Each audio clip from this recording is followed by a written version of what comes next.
You're listening to the Play Therapy Podcast with Dr. Brenna Hicks, your source for centered and focused play therapy coaching.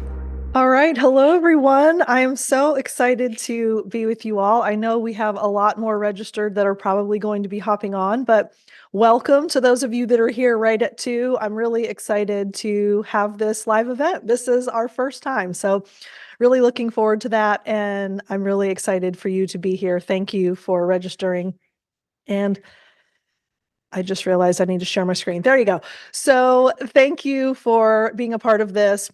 I'm going to set some expectations, go through some process and housekeeping stuff.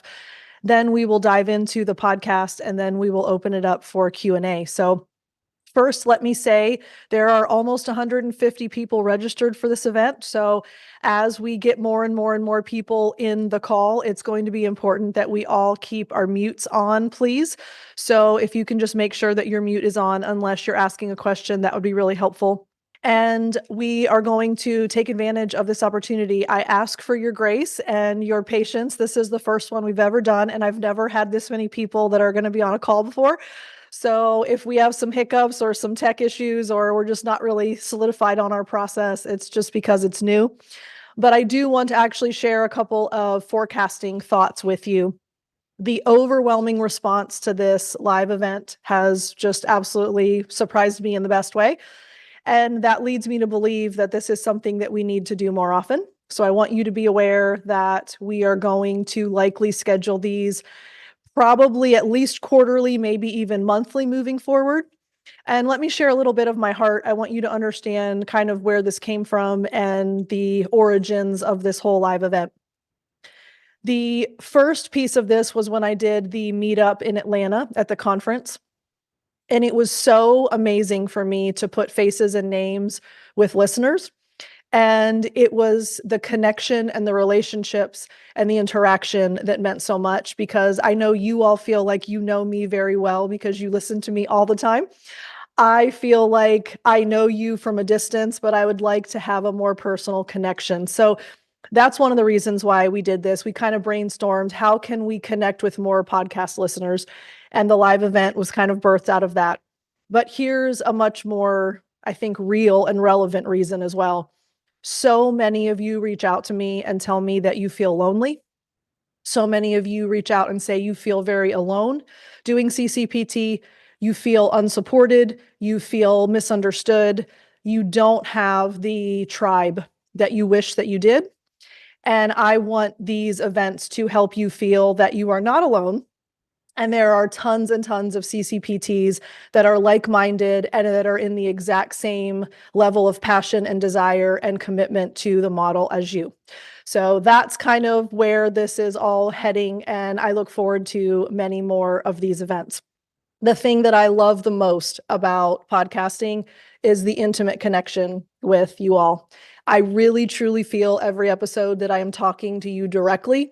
And now I get to actually have faces and names associated with you all as listeners. So really grateful for you and super glad that you're here. So let's dive into Q&A. I know some of you have been putting questions in. I know some of you have been sharing where you are. Maya and Eric will kind of be communicating with me through my phone. So if I'm staring down at my phone, that's why I'm getting messages from them. So let's see. The first one is from Kimberly H.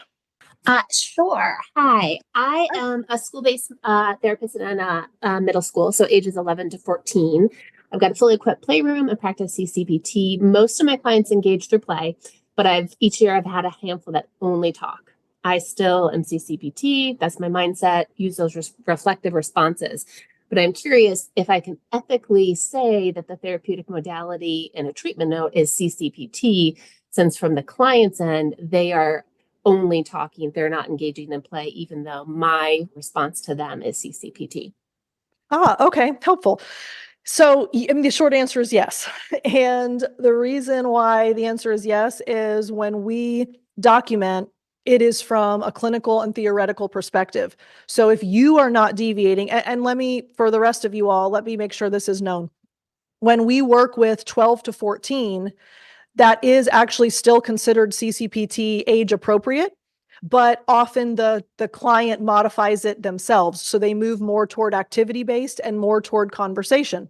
So that is a natural progression. 12 to 14, they tend to be more verbal and they tend to move away from playing and more into activities. So they will throw a ball against the wall while they talk, or they'll play Uno while they talk. So it's not so playful as it is just gives them something to do so that they can be a little bit more conversational.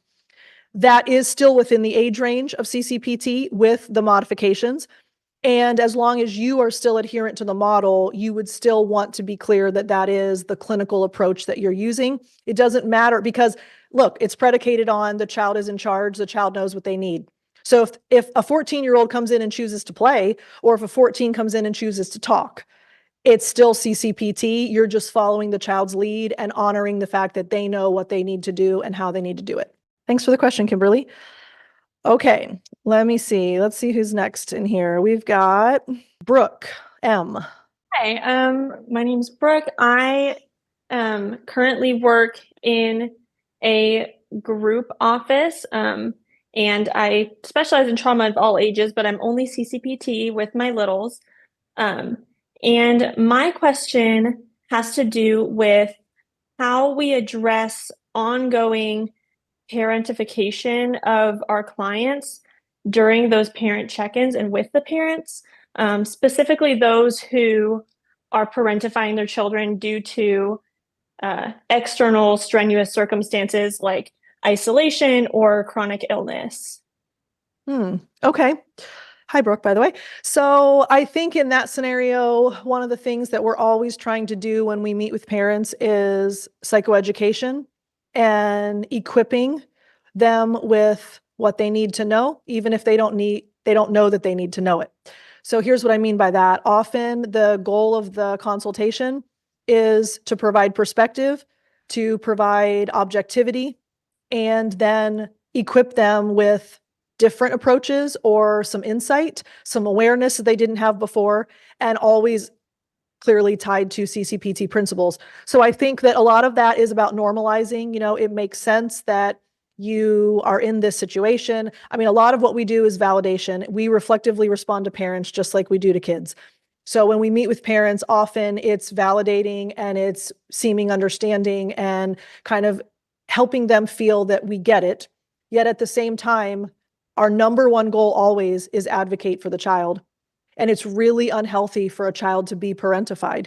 We can speak to the clinical aspects of that. We can speak to the long-term aspects of that. And often when we do so, we need to say things like, and we know that when kids are put in positions like this, when we know that the familial dynamic creates this kind of relationship, we know that. And when we say that, it's not, I'm telling you this, it's we have this as knowledge as a field. So that's usually a really helpful intro into bringing up stuff like that. We know that research shows, data indicates those kinds of comments, but it's really kind of helping them understand there are alternatives. So while I understand why you're in the situation that you're in, it would be helpful if you, and then you provide the psychoeducation to help them transition away from the patterns of behavior that they've been in and toward more healthy and appropriate, tied to CCPT. And you can always frame it that way. The more that you can use the skills that the child is getting in the playroom, the more impact that we have therapeutically. So if you can start doing XYZ, this will be so much more helpful. Does that answer your question? Yeah, I think specifically if there could be a little bit more clarification on how to meet those skills that like situationally are really struggling to be met. I have a lot of parents where they might be willing one-on-one, but they find themselves unable to sort of meet those needs. And I think that's where I kind of struggle with meeting that in those consults. So I'm wondering if it's that complex of a case, if it wouldn't make sense to transition them to CPRT. Because that gives parents much more buy-in, much more ownership. It becomes a whole different way of interacting at home versus every five weeks, I try to equip you with something and then it's really difficult for them to implement it. It's a much more structured, formulaic type of intervention. And so sometimes we have transitioned out of CCPT into CPRT when the family dynamic and situation warrants it. Okay, wonderful. Yeah, that's really helpful because I tried to transition into filial and that was the barrier I kept running into. And so I think that makes a lot of sense. Oh, okay. I'm glad. All right, Tess K, what's your question? I was curious to know your thoughts about clients continuing CCPT once they have met their goals. If, parents have expressed that they're still gaining value from it and the kiddo is still engaging and wants to keep coming. I call those marinators. And you will always have those families. No joke, Maya is on the call. She will confirm. I had a family, I've already been working with them for, I think 4 years maybe. And she walked in the office a couple of weeks ago and said to Maya, yeah, we're gonna be coming here until he gets married or he graduates high school. I don't remember what the time frame was, but it was like way too long. I was like, no, you're not. Anyway, so here's my thought on it. We want to be ethical and we want to make sure that this isn't I'm stringing you along because you'll just stay in therapy forever. There has to be a point where we say there's just not a clinical justification for the child to continue. So we will reduce frequency over time to kind of wean off in those scenarios because parents look at it as a crutch sometimes. Kids look at it as a crutch sometimes. I mean, it becomes a security blanket and it's safe and it's warm and it's cozy and you're a part of our family and we love you so much. But unfortunately, what that does is it blocks a spot for a kid that really needs to start therapy, first and foremost. And second of all, they both have to, parents and kids have to get to a point where they realize they're the ones that made the changes and they can continue to operate without you. You are not the hinge pin for their success. They are, and they have to come to that conclusion. And often that is forced by termination. So what we typically do is we reduce to biweekly, then we reduce to monthly. And then if they're really, really wanting to hang on, we say, you know what, it's an open door. Just reach out if you want to come in for a session. And it becomes an as needed check-in rather than a scheduled appointment. And then they still feel like they have that lifeline if they need or want it, but it's not a consistent appointment. And therefore the child and the parents both acquiesce to the idea that, okay, I don't really need this. It's just something that I've been clinging to for a really long time. So the weaning off process is helpful. And then going on that as needed basis is a couple of families kind of like, okay, I'll agree to that, but I won't just quit cold turkey. And if they reach out once every 2 or 3 months, you just get them in and it's no big deal. And it's still a check-in for a child. I mean, we call them booster sessions. A lot of times kids benefit from the reminder of everything that they've learned and gained in play. So when they come in every 2-3 months, it's a positive thing for them, but it is just kind of as needed rather than consistent at that point. Okay, how about Beth R? Hey, Brenna. Hi. Okay, my question is, I'm in Texas, so I'm an LPC. My long-term goal is to open up a group practice that is strictly for kids, strictly CCPT. And so right now I am not pursuing my RPT. I'm just wondering, you're talking about impact. How important would that be to pursue? If that's my eventual goal, I know. Oh gosh, I know. Sorry. Okay, so, oh boy. All right, I'm treading lightly. Okay. I am an RPT. I think there is huge value in making it known and clear that you have the appropriate level of training and supervision and education to do something that you're professing to do. And I would say that's true across all industries. If you are credentialed, if you have letters after your name, it means that you have been trained. So I'm very much in favor of a world in which we know you are more highly trained than someone that took a 2-hour online training course and calls themselves something. So with that said, I'm going to pivot a little bit and let's talk about clinical impact. The only thing parents care about is whether or not you can help their kids. It's all they care about. They don't care if you're licensed. They don't care if you're master's prepared. If you have a PhD, they don't care if you have 8 hours of training or 8,000 hours of training. They don't care what acronyms are after your name. They don't care about RPT. In Florida, RPT doesn't even mean registered play therapist. So really, I have RPT after my name and people think I'm a physical therapist because Florida's proprietary RPT is physical therapy. No one cares. No one has ever once asked me if I'm licensed. No one's ever asked me what my degree is in. No one's ever asked me what RPT stands for. Nobody cares. Why? Because all they care about is if you can help them. So while I value credentialing, I think if we want impact, the impact that we have is we're at the top of our field. We know our stuff. We're fully adherent. We specialize exclusively in CCPT, and we provide hope and transformation that parents are asking for. And that's all that matters. If you have a burning desire to have RPT after your name, go for it. I don't think it serves any professional purpose in the sense of the impact that you'll have with children and families. I think it serves a clinical purpose because there's a distinction that you have.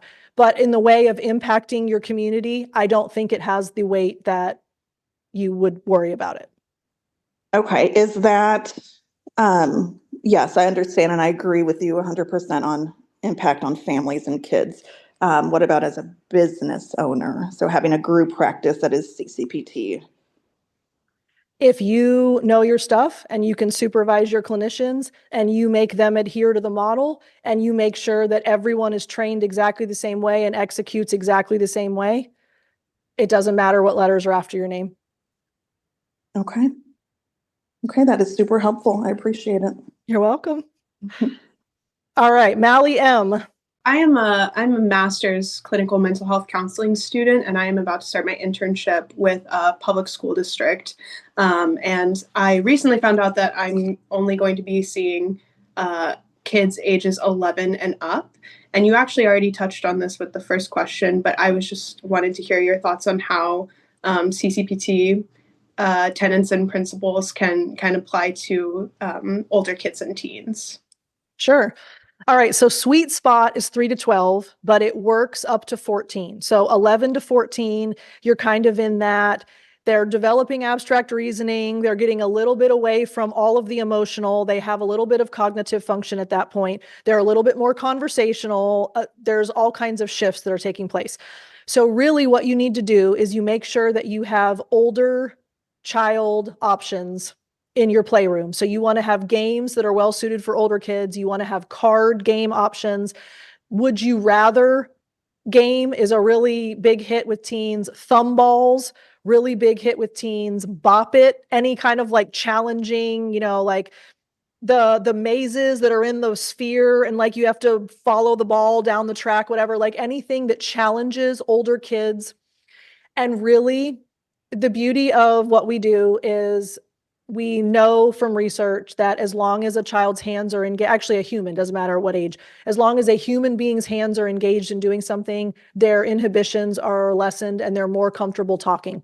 So you could just have a thing of Play-Doh or slime, and as long as they can just do something with their hands, they will feel more comfortable than just sitting and, quote, talking to somebody. So activity-based is the shift. Make sure you have things that are appropriate for older kids. Choices jars are really helpful. Like I said, the thumb balls. Older kids like active toys as well. So they will shoot a Nerf gun at a dart. No, they will shoot a dart at a target. I don't know what I just said.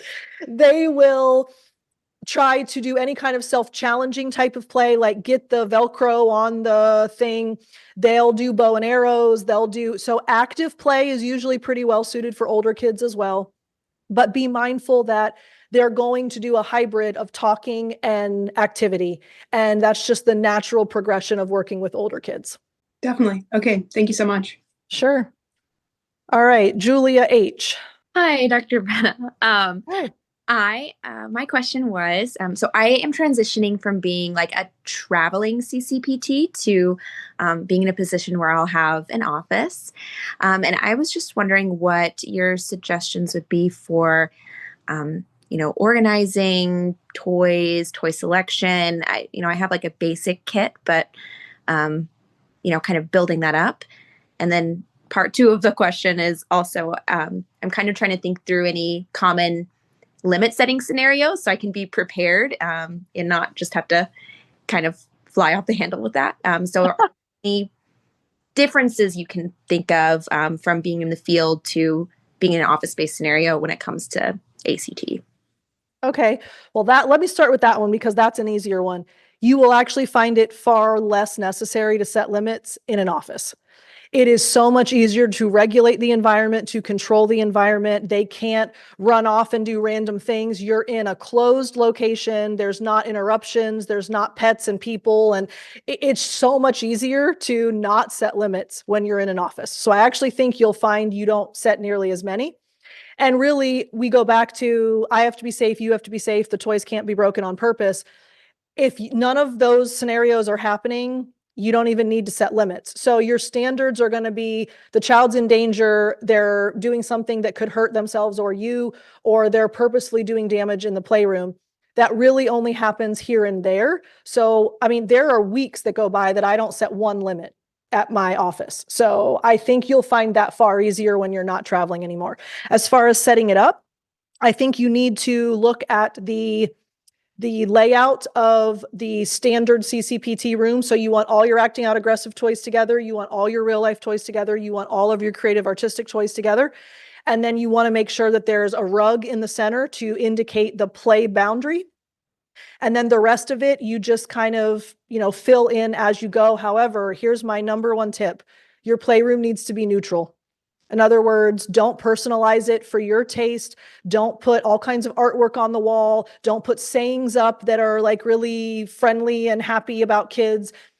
It's supposed to be any kid can come in and make it their own. So when play therapists get all excited about, quote, decorating their playroom, it actually undermines the neutrality of the room, which is any kid can come in and it feels like it's a fit for them. And if you have bright polka dots on the wall, some kids might hate that. So we just have to be careful. We set up the toys and we organize the playroom for the clinical aspect of it, but the walls and everything else are meant to be very plain so that it's CCPT appropriate. Thank you so much. You're welcome. All right. So I want to really quickly, before we move on to the next question, I want to give you the rundown that Maya informed me of here. So listen to this, y'all. On this call, we have Netherlands, Trinidad, Scotland, lots of places in the UK, Australia, Ireland, Alabama, New York, Georgia, Maryland, Colorado, Illinois, Indiana, Missouri, Utah, Tennessee, California, Ohio, Texas, Washington, Virginia. So exciting. I love y'all. Okay. It looks like Brooke and Kimberly both had 2 questions. So Kimberly H., if you want to share your second question, I can address that. Sure, thanks. So you mentioned in an episode a while ago talking about diagnoses that you've sometimes used the diagnosis deferred code if there's, like, I think it was a parent had to submit to insurance. Could you just speak a little bit more about that? I work for a school program, so it's out of my hands that we do have to do a diagnosis. We do seek reimbursement from Medicaid. Just some ideas or approaches of how to raise the question of, hey, this might be an option. I imagine pushback would be, oh, Medicaid won't accept that. Legally or ethically, we need to make sure there's medical justification, as well as just that this is how it's always done. So it's always going to be this way. So just a little bit more about that. Sure. So I have only ever in 20 years come next month, February 16th, by the way, come next month, I am 20 years in, and I have only ever done diagnosis deferred my entire career. I have never had any issue with it being a valid code. Now, insurance companies will push back on it because they don't like people that work around their system. And a super bill and a diagnosis deferred is a workaround, and they push back, of course. But Medicaid will accept it, insurances will accept it. And essentially what you're saying is, I'm not making a diagnosis at this time. So you're not saying there are no issues. You're not saying we're doing nothing and there's no reason for us to even be in therapy. That's not the implication. The implication is I'm not making a diagnosis at this time. And so that's why we use it. That's why it's a valid deferred code.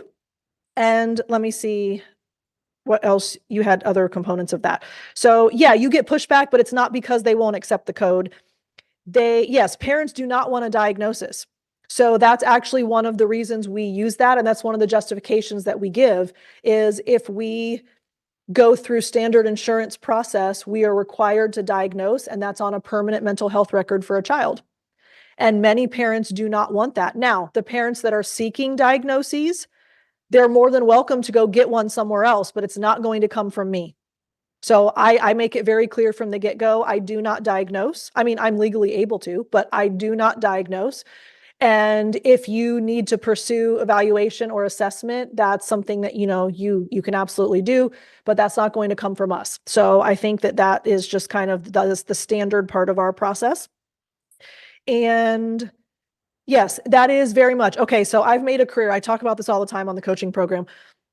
I've made a career of looking at what everyone does in the industry and what the standard operating procedure is. And I go, but why? And then I do something else because I think it's better practice. So just because it's common doesn't mean that it's best practice. And I'm just very, very purposeful about looking at things and going, this does not make sense to me. Why would we do this? There are alternatives. This seems better. And then I go in that direction. So I think that it's important for us to challenge the notion of, look, it's always done this way, so there's an expectation that it will be. I think it's actually our advocacy coming in to say, this kid is 3 years old. Why in the world would I diagnose this kid at 3 and have that follow him the rest of his life when we can address this in therapy and he won't even be anxious anymore? So that's my rationale. I always share that with parents, and 99 out of 100 parents are appreciative that is our take on giving a diagnosis deferred. Okay. Let me see. Brooke, you have another question as well. Yeah. So my second question was about how CCPT helps with children whose behavioral struggles come from a need for attention due to attachment issues. So, I know that CCPT works and I stay adherent, but I think as far as more understanding and being able to communicate, if CCPT allows the child to play through, whatever they need to regulate their emotions, I guess I'm not so confident on how to communicate how that happens when the child isn't showing those same behaviors during sessions because there is that one-on-one attention and attunement. And so they're being sort of soothed by that and not able to sort of practice regulating when that's not available.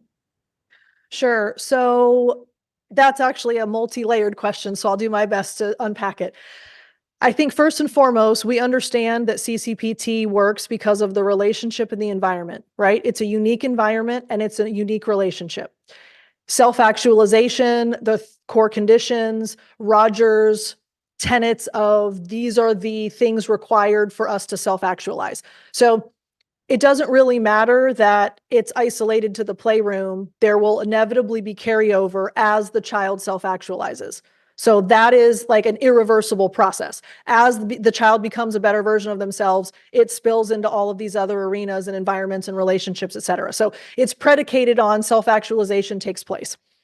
However, I agree with you that in that controlled environment, it is easy for a child sometimes to make gains and make changes and experience that. And then when they're thrust into other scenarios, it is harder. But playroom is the practice ground. So as the child is learning this, building the skills, feeling capable, testing what it feels like, look, trying out new skills is exhausting. And kids cannot sustain that when they don't have the scenario that makes it easiest for them to do it. So they're going to practice with you. It will eventually go into all of the other arenas of their life, but they have to feel equipped and ready and prepared for okay, now I'm going to try it at home. Now I'm going to try it in this relationship. Now I'm going to try it here.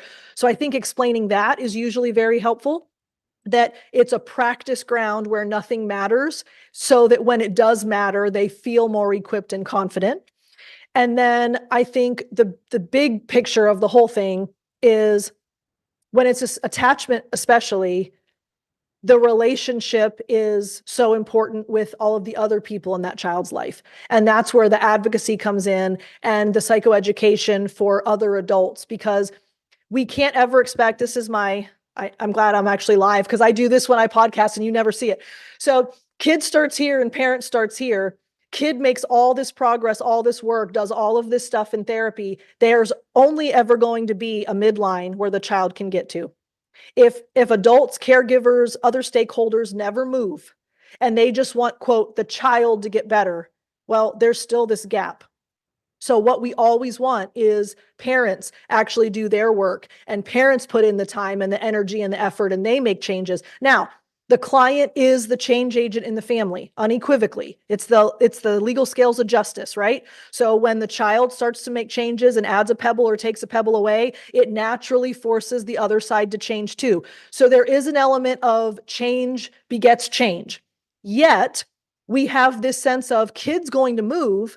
And if the other person in the child's life doesn't move, doesn't budge, there's always going to be a gap. So especially for attachment related stuff, the kid needs the other people in their world to put in the time and the investment into the relationship and into healing as well. So that's where you advocate for that in the parent consults, and you really stress how important it is that they're making changes as well. Is that helpful? Yeah, wonderful. Thank you so much. You're welcome. I think I've got maybe, okay, Terry, you have a question. Hello, nice to see you. You too.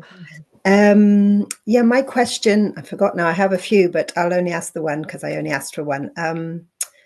So when a child is doing role play and you're not invited into the role play, but they're playing out a couple of characters which you know are meaningful. I'm going to use an example. Say they're playing out the mother and the child and maybe a sibling, and they're playing all those roles. Which one are you going to focus on? Or are you going to focus on, it's quite hard, obviously, when it's a natural narrative and it's going quite fast. Which one are you going to reflect? Or don't you reflect any of them? Or do you reflect the whole content when it's finished? You actually are going to transition to reflective responses in the third person. So as the child is saying, like, you know, or not even saying anything, sometimes they're just acting it out. So like the mom, but if you know who the characters are, right? If the child has made it clear, okay, so then in that case, you're going to just refer to all of your responses in the third person. So if the child was actually doing it, you would say you, right? Like you're excited, you went over there, you did this. Now that it's role play, you transition to third person. Oh, the mom went over there and the sister's angry and the dad said this. And you're still track behavior, reflect content, reflect feelings, but it shifts to third person because now you're acknowledging who each person is in the play. And then if ever the child takes ownership again, then you transition back to first person and then it just becomes you. Right. Okay. So if you don't know who the characters are, which with somebody else, it could be that you don't know, you know that there's a parent child, but you don't know. Then you say that one or they. Right. Like, oh, that one got really upset or they went over there. So it's still neutral, but you make it known that you're following exactly what's transpiring in the narrative. Perfect. Can I ask one more while I have you? Sure. Yeah. Thank you. So I was listening to your recent podcast there with regard to children that use self-deprecating language about themselves. It was only the other day, I think. And you had said that the child, the underlying reason behind that was low self-esteem, and the child was talking about something that they were doing or that they couldn't do in the moment. Maybe they were failing at something. I was wondering if you had a child that used self-depreciating statements and looking at you and almost to get your attention rather than, oh, I'm not good at this, looking at you, or I know this isn't going to work out, looking at you. So it's less about the thing they're doing and more about, will you tell me I am good? Will you give me some feedback? So it's a kind of a bit of a different reason for self-depreciating. And I was wondering if your response is different because of that, if that's what you're picking up. Well, so I would actually argue that it is still rooted in the same issue. Yes. So they're validation seeking, they're attention seeking, I need you to tell me that I'm good. I need you to tell me that I'm capable. So really what that tells me is they've probably been overpraised and their internal locus of control is non-existent. So in other words, they learn that I only have value and I only have worth and I'm only good at something if someone tells me that I have it or that I am. So now they're in this conditioned pattern of waiting to be validated, waiting to be praised, waiting to be acknowledged. So it actually is still rooted in no sense of identity and self-worth. Yes. And they've been overpraised. So the antidote is obviously encouragement in the playroom, always. So with that kind of kid, we over-esteem build, we over-encourage as much as possible. And then the second piece of, do we respond differently? No. You might acknowledge that the child is seeking a reaction. Like, seems like you're looking at me to see what I think. So you might acknowledge that the child is doing it, but you don't give into that, because all that does is reinforce the nature of, I only think that I'm good if someone tells me that I am. Okay. Gotcha. Thank you. You're welcome. Okay, so I know we're out of time. If you all are able and willing to stay on, I can keep answering questions. A few more have come in. If you need to hop off, I completely understand. Above all, thank you so much for being here. We're going to do more of these. I'm really looking forward to this. You all mean a lot to me, and I'm really grateful. Okay, I think we did it, y'all, and it was only an hour and 25 minutes, so that was better than I thought. All right, thank you all so much for being here. Eric has given you the link for the presentation, so if you would like to watch that, please do. I think it will open your mind to a lot of stuff related to impact even. So I'm really, really appreciative. We will do this again. So tell your friends, get your colleagues to sign up next time. We'll do this again soon. And I'm super grateful for you all. Have a wonderful weekend. And thanks for being here. Thank you for listening to the Play Therapy Podcast with Dr. Brenna Hicks. For more episodes and resources, please go to www.playtherapypodcast.com.